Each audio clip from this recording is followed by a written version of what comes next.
Welcome to the Who, What, Why podcast. I'm your host, Jeff Schechtman. There was a time when political minds changed over coffee and grew cold during long conversations, in living rooms where neighbors lingered after dinner parties, on front porches where strangers became friends through the slow accumulation of shared evenings. These weren't spaces designed for political persuasion. They were simply the ordinary architecture of human connection, where ideas shifted not through debate, but through the quiet witness of how other people live their lives. That world is vanishing. We conduct our most intimate conversations through screens now, swipe our way through potential connections, and mistake the performance of our digital selves for genuine relationship. The coffee shops have Wi-Fi passwords instead of lingering conversations. The front porches have been replaced by Ring doorbells. Even our protests happen as much online as in the streets.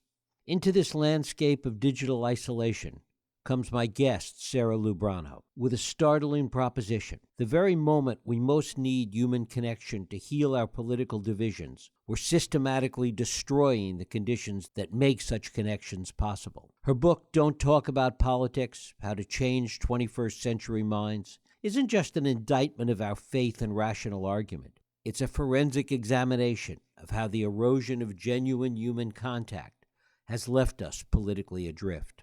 Lubrano, with her Ph.D. from Oxford and years of studying the intersection of psychology and politics, has assembled compelling evidence that our most cherished democratic ritual, the reasoned debate, was never particularly effective at changing minds. But in an age of algorithmic feeds and Zoom fatigue, it's become actively counterproductive. The real work of political transformation, she argues, happens in the spaces between formal discourse, in the accumulated intimacy of shared experience. Consider how quickly attitude towards gay marriage shifted, not through Supreme Court arguments or political campaigns, but because suddenly everyone knew someone. A generation came out to their families, their co-workers, their neighbors. People witnessed firsthand not political theory, but human reality. Couples trying to build ordinary lives. The legal victories came later, codifying what hearts and minds had already accepted through the simple power of proximity and recognition. But those conditions for transformation, the workplaces where we knew our colleagues' stories, the neighborhoods where we encountered differences, the social spaces where strangers became friends, are precisely what our digital age has systemically dismantled. We've gained the entire world through our screens, while losing the next-door neighbor who might have changed our mind about everything. Today we explore what it means to rebuild the infrastructure of human connection in an age of digital isolation, to stop talking about politics and start creating the conditions where political change becomes possible, not through the force of our arguments, but through the patient cultivation of the social world that shapes how we think, feel, and ultimately vote. It is my pleasure to welcome Dr. Sarah Lubrano here to talk about her new book, Don't Talk About Politics: How to Change 21st Century Minds. Sarah, thanks so much for joining us here on the Who, What, Why podcast. Thank you so much for having me, and also for having understood this book so well. Well, thank you, and it is a delight to have you here. Certainly one of the fundamental ideas here is that we really don't change people's minds when we argue with them about politics. Talk a little bit about that in a general sense first. Yeah, absolutely. So, look, I think most of my fellow Americans, and indeed many other people around the world, assume that democracy kind of works like this, right? You get to think about lots of different ideas, you evaluate them somewhat rationally on a good day, and then you go to the polls and you vote, and that's democracy, right? And for that matter, I would say there's a lot built into our culture about this process of arguing with one another. That's how I was taught to write essays in school. That's how we see a lot of almost every form of media has some kind of debate built into it these days, I find. Even the way algorithms work encourages us to like fight with each other, basically, and present arguments. And so I always implicitly assumed for a long period of my life that this was effective in some way, that we would see some movement when people experience debate. Until I began to look at something called cognitive dissonance theory in my PhD. And dissonance theory provides one of many good explanations for why we don't generally change our minds when we are presented with new information, especially when it comes to politics. We're actually not so bad at changing our minds about things that don't affect our sense of self or our sense of agency. So if I tell you that actually you might be better off with a different kind of roofing or car, or there's a scientific fact that you're not particularly attached to because it doesn't tell you anything about who you are, people can change their minds about some things. But it turns out, when you look at the evidence accumulated over 7 decades in dissonance theory, that we're specifically bad at changing our minds about things that affect our sense of self or our sense of agency, our sense that we could go out and do the right things in the world.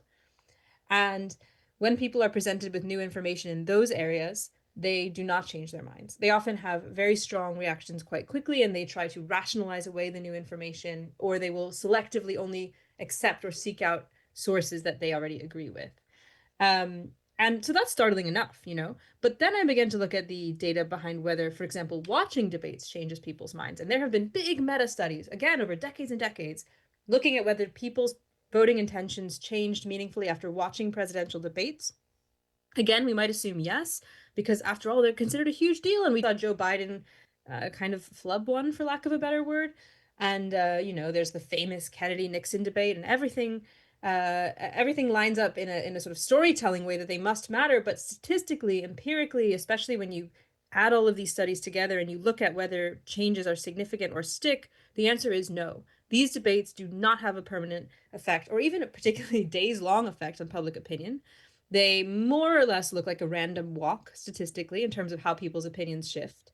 Um, and in fact, I would argue that that really shouldn't surprise us that much, because, as I go on to say in my book, there are a lot of other things that are much more influential over our political views besides arguments, and just encountering an argument in the wild is rarely powerful enough to counteract these other forces that shape our views. Why is it that we are so invested in those political beliefs that we're willing to have our mind changed about a car we buy or the clothes we're wearing or what it might be? But when it comes to those beliefs, we're so much more invested in them. Well, look, I like this question, but I'm going to turn it around on you, right? Which is, of course we are. For me, at least, my political beliefs tell me about whether I'm a good person, whether my friends are good people, how I should live my life, who I should trust, what I should be doing with my life, why my life choices make sense. They're incredibly orientating in my life, right? They're telling me what I should do. If I got rid of some of my political beliefs, never mind replace them with completely different ones, I'd have to change so much in my life. I'd have to change my relationships. I'd have to change my actions. It would be incredibly destabilizing. And you can see that it is in the rare instances where people change fundamental beliefs, they do have to reorganize their lives, right? And that's incredibly disruptive. So I would always say, I actually think it's kind of rather that we've been living with a naive cultural myth that's been part of, I don't know, the and I mean this in a sort of political theory way, but like the foundational principles of liberalism, which is like individuals thinking on their own are going to come to good solutions. One of the most faulty bits of that is just that people do not change their minds when they're sitting around on their own considering evidence in the abstract, at least when it relates strongly to the commitments they already share day to day in their lives. And it makes sense. It makes sense. Of course we don't. It's like I talk about it as it would be a form of surgery on the self. It's much more costly than we usually characterize it as, I would say, in our society. One of the things that we've seen of late, and certainly there have been other times in history when this has been the case, but we're certainly going through it now, is that everything, all of our decisions become so politicized. So that the house we buy or the car we buy or the food we eat, the things we drink, are really a function of what our political beliefs are. Yeah, absolutely. And I really hear, I wrote this book. I wrote this book as a very gentle, loving, painful letter to my fellow ex and current liberals in America. And I don't actually mean the left half of the Overton window, by the way. I actually mean people that are committed to the sort of undergirding principles of liberal political theory. So people who used to really believe, in like, oh, the main things are going to be individual rights and this sort of certain form of autonomy and so on. Because when I was growing up, I still held on to many of those beliefs. And in fact, I would say I still hold on to some of those beliefs. But watching what's happening in our country right now, I think also there are aspects of that cultural and sort of foundational principles within liberalism that are harming us right now. Um, and yeah, I think what I want to emphasize is just how tricky that is to navigate now that we have the reality of how people behave in such conditions, right? Talk a little bit about how we are influenced by others, not in a political way, but the way that neuroscience and social engineering tells us how we are influenced today. Yes, good. Okay, so yeah, so to go back to your previous question for a second, it's really painful because now everything seems to be political. I would say it always was, but now we have to mourn the fact that we had this myth that it wasn't, right? And when you look at the actual evidence, what you're seeing basically is that people are profoundly shaped by things. There are things that do slowly over time change their political views, and there are two that I cover in my book because they're so important. One is our day-to-day actions and our experiences, and the other one is our friendships. And I'll start with our actions. So, some of the things that do appear to change our minds over time are simply trying out new ways of living in the world. And I go through a lot of different evidence in that chapter about action to show this. But for example, people who experience climate events do over time appear to become more concerned about climate change. Uh, People who go to protests, and especially people who join protest movements, that does change their mind. Seeing a protest seems to have no effect on the public, and not very much effect on the government, but joining a protest movement, that's a big one. That changes your mind a lot.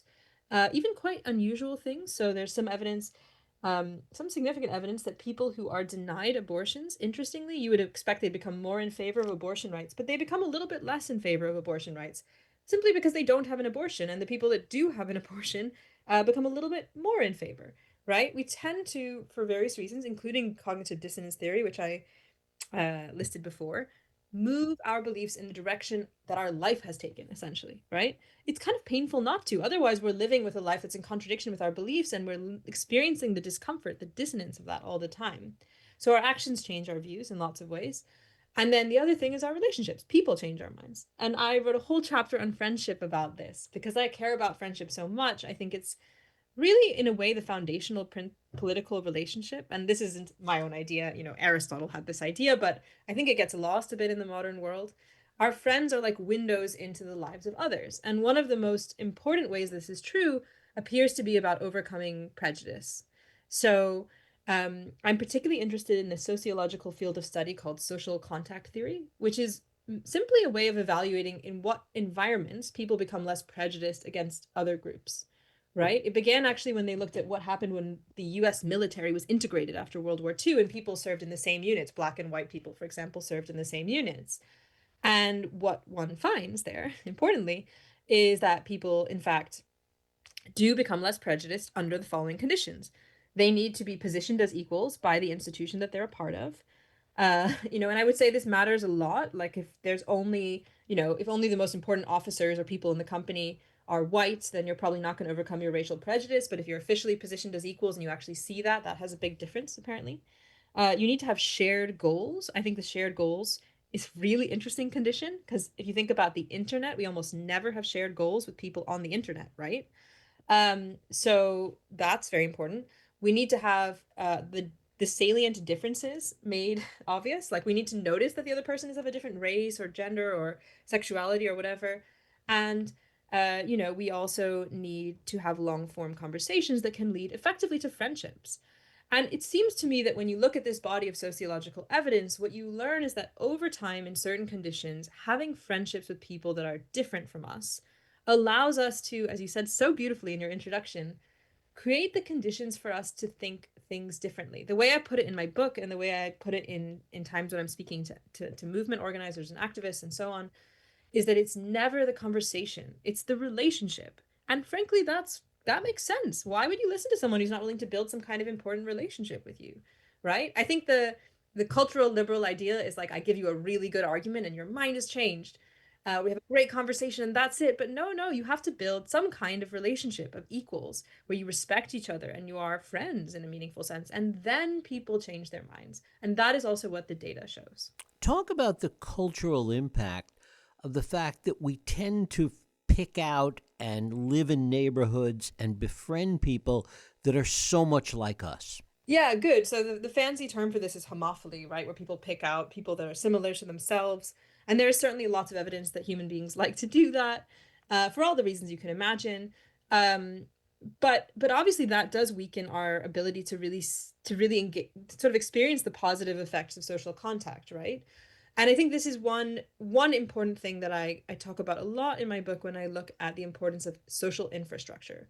So you could think about a social infrastructure as effectively anything that creates a either cheap or free and easy and almost obvious way of moving through the world where you have this kind of important social contact with other people. Um, and, something as simple as the playground outside of a school is an important piece of social infrastructure because people are going to meet there for free as equals. And if it's set up really well so that parents can actually park their car and go wait for the kids, right? Or take them on the bus, you're much more likely to suddenly have parents meeting as equals with somewhat shared goals, having long form conversations, and, voila, you have a social infrastructure. But if you have parents waiting alone in their cars by themselves to pick up the kids and maybe even getting angry at each other because it's too long of a line, then you have created exactly the opposite of a social infrastructure. And the really bad news about our society is that increasingly it looks like the second option in all sorts of areas. We are building a world where we have Deliveroo drivers and therefore we don't have favorite restaurants where we know all the people in them, right? We are building a world where we work from home. I mean, I'm somewhat in favor of that flexibility for lots of other reasons of equality, but it does have negative effects on certain kinds of social infrastructure. We're building a world where we spend more hours of the day alone. We are seeing that trend massively if you look at the American Time survey. And we're also building worlds that are unequal, right? And that really matters too. Talk a little bit about income inequality and the impact that that has on this. Yeah, great. Okay, so there are a lot of other people that have talked at least a little bit in the public sphere about the danger of our increasing isolation from one another, and they're right to worry about this. One of the most famous is the sociologist Robert Putnam, who's amazingly running around doing this now at I think 85. And I really admire his work and I use his work, and I also disagree with some of his approach. And one of the things that he and others often do is downplay the question of economics. I think because in Putnam's case, he just loves graphs and he thinks that, oh, look, in this one graph, like our increasing inequality seems to follow from our increasing isolation. So it probably isn't the causal factor. So that's it. And I don't think that's persuasive at all for a lot of reasons. But rather than dive into this argument, this sort of semi-niche argument within social science, I'm going to look at it another way. When you're facing a problem, one of the most important questions you can ask is what can we actually change here, right? If we have cell phones, what can we do about that? Well, there are lots of probably kind of interesting and clever interventions around the margins with our cell phones, but I'm personally not in favor of a world where we ban everyone from having cell phones. Crazily enough, it might actually be more effective to change our economy than to roll back all technology, right? I see that as an important and possible intervention. And let's also look at the causation there and the possible ways that causation works. One of the most important is simply housing. If you look at my generation, right, I'm a millennial. The data on millennials is astounding. We're much less likely than our parents or our grandparents to move in the course of our lives, which might surprise you, but it's true. And one of the reasons that that's true is quite simply that there are no exciting jobs to move to. So if you think about my parents' generation all moved into cities that were fairly multicultural in various ways, and they mixed up with lots of different people, and they had friends from different environments, and they lived in fairly close proximity to each other, which turns out to be a massive predictor of your politics, incidentally. And in my generation, what I see a lot of is people moving out of the city because they cannot afford it. They move to a suburban area that's a bit more affordable and they lose their friends and they cannot see their friends, right? Because they're just far apart from those friends. And the other thing is, even minor changes in your income mean a lot for how likely you are to go out of the house. And we can see this because as the economy has become more unequal year after year after year, we see the closing of pubs in this country. I'm in the UK right now. We see the closing of all these social spaces because really that's about your disposable income, right? Disposable income both to get to that place transit wise and to spend the money there that is required to engage in that. So there are lots of good reasons to think that any amount of change in income inequality is going to change the degree to which people are social and the degree to which they basically experience the underpinnings of democratic life.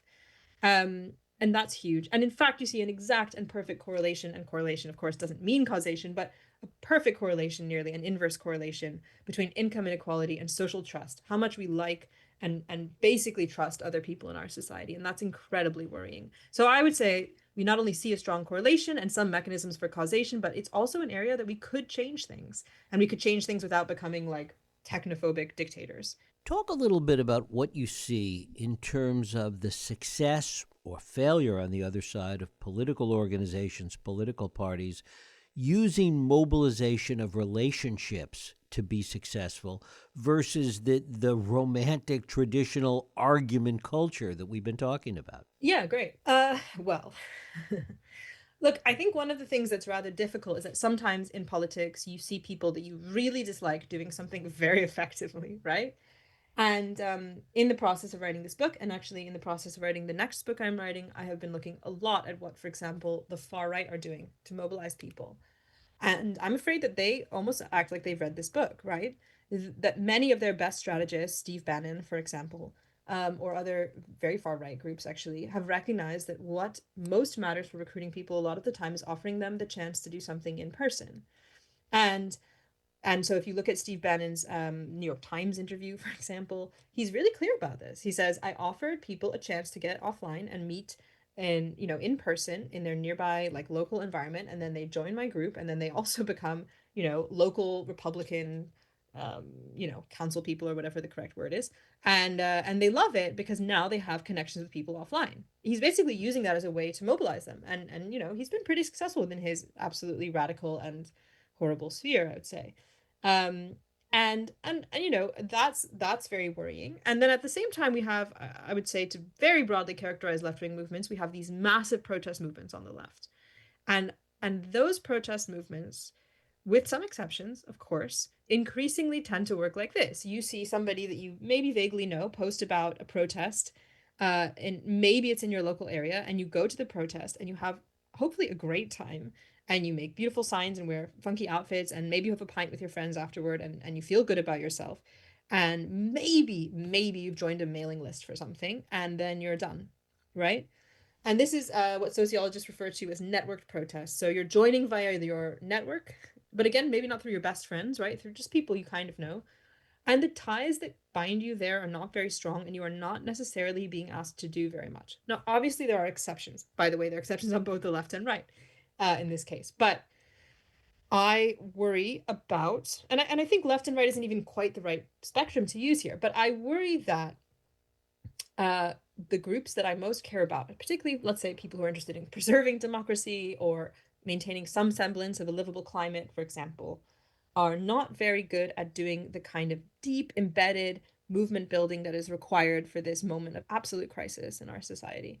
And one of the examples I give in the book about what that would look like is the civil rights movement. And, the civil rights movement, to be clear, it was not popular in its own time, but with a lot of others, like people who are not members. So I'm not claiming that it won popularity overnight or anything like that. But it did have the strength of a deeply embedded uh, network of people who were essentially friends and in a meaningful and deep sense comrades, right? And they for various reasons, both discrimination and choice, often shopped in the same places, went to the same social infrastructures, organized in the barber shop and at church and even the grocery store, knew each other. If you wanted to organize a meeting, you had to call 20 people. And that's a great thing to do, actually, and a skill that many people don't have nowadays, right? And you had to do a lot of lengthy and elaborate planning. But actually, the more you contribute to a movement, often the more you are devoted to it and the more deeply embedded you are in it. And I am concerned that we are losing those organizing skills and that we absolutely have to rebuild them to face the problems of the 21st century. How is the protest movement today, progressive protest movements, for example, how is it fundamentally different than the movements we saw, the anti war protests in the 60s, etc.? Well, again, I mean, we're basically looking at a place where technology has made something easy, but because it's easy, it's potentially worse, right? And people are therefore a little bit less invested on a good day and a lot less invested on a bad day. And I think, look, I'm happy to make fun of, for example, the hippie movement of the 1960s. And there's, lots of possible issues with it. Um, but I think it's an interesting other counterexample besides the civil rights movement of what it would mean, because the hippies like changed their whole lifestyle, at least for a while. And yeah, like some of them were rich and spoiled and annoying and, what on drugs and what we could go on and on complaining about them. But nevertheless, they asked in a way for you to change your whole life. And that's a very effective way of getting people to think about politics differently because you change their action and you change their relationships, right? Nowadays, when people ask me to join their movement, very little is asked of me most of the time, right? Oh, like, would you donate a little bit of money? Could you maybe show up once in a while to a thing? Maybe. Let's get educated, and those are good things. But I think you can almost see the difference just in what I've described about the civil rights movement and what I've described about the hippie movement versus almost any left wing movement you could sign up to today is going to ask less of you in a way, right? And I mean, there are niche counterexamples, but we're seeing a lot of really easy activism. And I think this is a lost opportunity because actually, the more I give talks to the public and write for the public and post on social media, the more people write me back and they say, I really want to be doing more, but I don't know what to do anymore. So, yeah, I think we're seeing a less intense amount of connection with other people in the movement, fewer, and all the things I've just talked about, democracy, right? Fewer obvious shared goals that you could do as activists, and so on. So we're lacking here. And come back to what the right, as you see it, is doing differently. They're creating a lot of social space for the people that are in the movement to hang out with each other and be rewarded by that, right? They're also asking quite a bit of members. In some cases, anyway, it depends, obviously. They're asking quite a bit of members in terms of like you need to become an elected official, for example, in one of Bannon's organizing schemes. That's a big ask. It takes a ton of work, right? Um, so they're asking you to change both your actions and your relationships, and that hugely changes people's minds and gets people profoundly dug into the movement in a lot of ways. Um, so yeah, we're seeing people who really weaponize these insights, but unfortunately they've weaponized them in ways that are deeply harmful. And I would say also to go back to these questions about debate and discourse and arguments, at the same time, certain people on the right are really good at using that as distractions so the rest of us don't do what they're doing, right? And this is one of the fundamental things I say in the book to all the other fellow heartbroken liberals and ex-liberals and whatever, is that, yeah, like I think it's a beautiful idea that we could think about an idea in the abstract and it would change our mind. And I love ideas and I read books all the time and I'm a huge nerd. But there are multiple ways to love an idea. And one of the ways is to act on them. And I think if we spend all of our time arguing online or even watching debates or occasionally telling our like horrible brother-in-law or whatever that he's wrong, that is a massive misuse of our time. It is a distraction. And meanwhile, other people will be going around actually doing stuff in the background that builds a world we don't want to live in. And so we probably need to love ideas by acting in the world. And of course we can also later have like a drink and talk about them too. Talk a little bit about generational differences in what you see. Oh, good questions. I mean, I've just talked a little bit about income, and I really do think that's an important one. Obviously, we're facing a complicated thing around technology, also, right? Where there's a worry that younger people are using technology more and differently, and I will get to that a little bit probably, but I want to look at income first because income is really important. If you look at my generation in America and around the world, actually, to slightly different degrees, um, we are simply unbelievably less wealthy than our parents. And to the degree that we're going to become wealthy, we're going to become wealthy very unequally and when we inherit.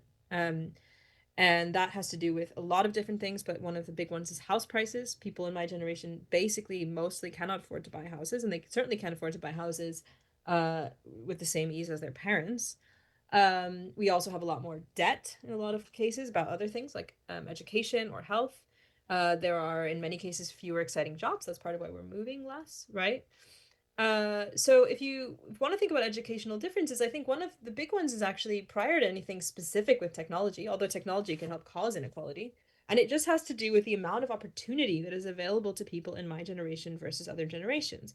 And I understand that this can be hard for people to conceptualize because the general narrative of the last century was basically progress, right? Like grandpa did maybe not so great, but then dad did pretty well, and now his kids are going to do better too.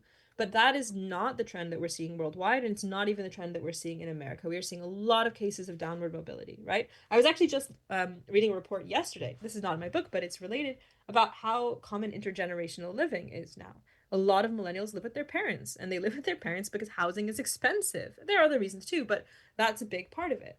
Um, and so, you know, personally, I think now I'm moving slightly from giving you a bunch of data to telling you that there are different ways to address those facts. But one of the things that I think we need to think about is what does it mean to live a life that is as good as your parents or better than your parents that isn't just about material stuff? Now, to be clear, I also think we have a massive material issue to solve. When we live in inequality this extreme, that is undemocratic in itself, and it's a powerful political problem, and it cannot be ignored.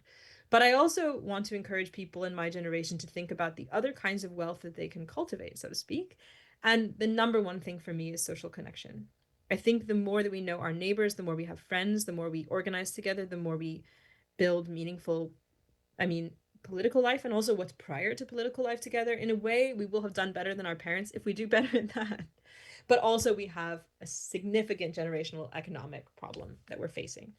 And then, of course, there are some technological things as well, and I look at especially the generation just below mine, Generation Z, and the way that they are often particularly isolated and particularly lonely and particularly anxious and particularly on their phones, although we are all way too much on our phones, by the way. And and I see that as something that is kind of like a nasty self-reinforcing loop with these questions about other opportunities to be in the world and make social connections and have interesting jobs and do stuff with your life, right? But I see them as two parts of the same problem. Because to be honest, all of us have had an experience that was so exciting in the real world that we couldn't possibly have been looking at our phones, you know? And I think we talk much too little about the not phone part of the phone problem. Like, what else is available to this person? Where can they go? Is it affordable? Is it easy to get to? Is it going to help them learn the social skills so that they could do something other than looking at memes? I mean, I think that's a much bigger question. And for me, a question of almost political justice. Are we going to find an even larger divide among millennials going forward? Those that are left behind, those that are not as successful as their parents, and those that are more successful, because there are still plenty of millennials that are doing very well and very successful. And the same with Gen Z. Are we going to see a greater divide in those generations? And what might the consequences of that be going forward? Yes, absolutely. So far, as I understand, and I have looked at the data, look, there's maybe some other economist with some rogue theory of what's going to happen in the future, but right now we see millennials as experiencing much bigger wealth gaps between millennials as well, right? Because much of the wealth that millennials have is inherited, and there's just a much wider gap between them as well. That is part of what it means to have increasing inequality in the world. So our parents, the gaps between them and their cohort, and the gaps between me and my millennial cohort, in terms of how much wealth inequality is increasing. So we are more unequal, and I think there are all kinds of ramifications for this inequality. But to focus on questions of democracy, I mean, if you look at the data around the world, people increasingly don't believe in it, right? They don't, in a sense, either. Sometimes they don't believe in it, like they don't think it's a good thing, but also they simply lack faith that it could happen. And again, one of the number one ways we can see this is in declining social trust. And we have very good reasons to think that the way people experience income inequality and related material problems lowers their trust in democracy and society in general. One of my favorite studies on this has to do with Obamacare. So it just looks at what happens when people lose their jobs and basically compares very similar people, but looks at a person who has very similar circumstances but happens not to lose their healthcare in that instance, usually because of Obamacare, versus somebody who has the same circumstances, loses their job, but doesn't lose their health insurance, right? And the person who doesn't lose their health insurance on average still holds on to most of their trust in society. They're still more likely to say, yeah, on average, you can trust other people. And the person who loses their health insurance doesn't trust other people as much anymore. They lose social trust. That's the term in sociology. And they lose essentially political trust as well. And to me, that makes absolute sense because why would you believe in a society that is going to let you die if something happens to you medically after you lost your job, right? So we see pretty strict correlation between people's declining trust in their society and the democracy it could potentially have and their level of economic inequality. And it certainly doesn't help that when people lose their jobs or their health insurance nowadays, they can also see that people they went to high school with and people, who are running the country are billionaires or are incredibly wealthy or are simply doing better than them in ways that don't appear to have anything to do with hard work or effort or anything like that. So that inequality is not just a crisis of fairness or of having a society that's healthy in a basic economic sense, but it's also a crisis of social trust and democracy. In fact, arguably, the social trust is the bigger issue, even bigger than the economic issue sometimes. Yeah, I mean, I think that, yeah, they're both important. I never want to talk one down. But I do think that which one is likely to cause us to have a really bad political system? In a way, it might matter less whether, for example, in this case, what's interesting about the study I just cited to you is there isn't even another study where they look at whether you actually got sick. In a way, it doesn't matter whether you then got sick and didn't have healthcare. It does matter, of course, for that person, but they're not even measuring that. They're just measuring how we feel about the inequality that we are experiencing, whether or not it has a effect on our, like, say, physical body in that sense, right? It might be that trust and social connection are are influenced just by us knowing that we have essentially experiencing an inequality and an injustice. And in that sense, yeah, right. I mean, I guess in a way, if nobody had health insurance, I think that'd be pretty bad too, or rather if no one had access to healthcare. But but it might have less of an impact on democracy. So it's not just about the material stuff, it's about the way it's set up and the way we trust each other as a result. Sarah Lubrano, her book is Don't Talk About Politics, How to Change 21st Century Minds. Sarah, I thank you so much for spending time with us here on the Who, What, Why podcast. Thank you so much for such wonderful and thoughtful questions. Thank you. And thank you for listening and joining us here on the Who, What, Why podcast. I hope you join us next week for another Who, What, Why podcast. I'm Jeff Sheckman. If you like this podcast, please feel free to share and help others find it by rating and reviewing it on iTunes. You can also support this podcast and all the work we do by going to whowhatwhy.org/donate.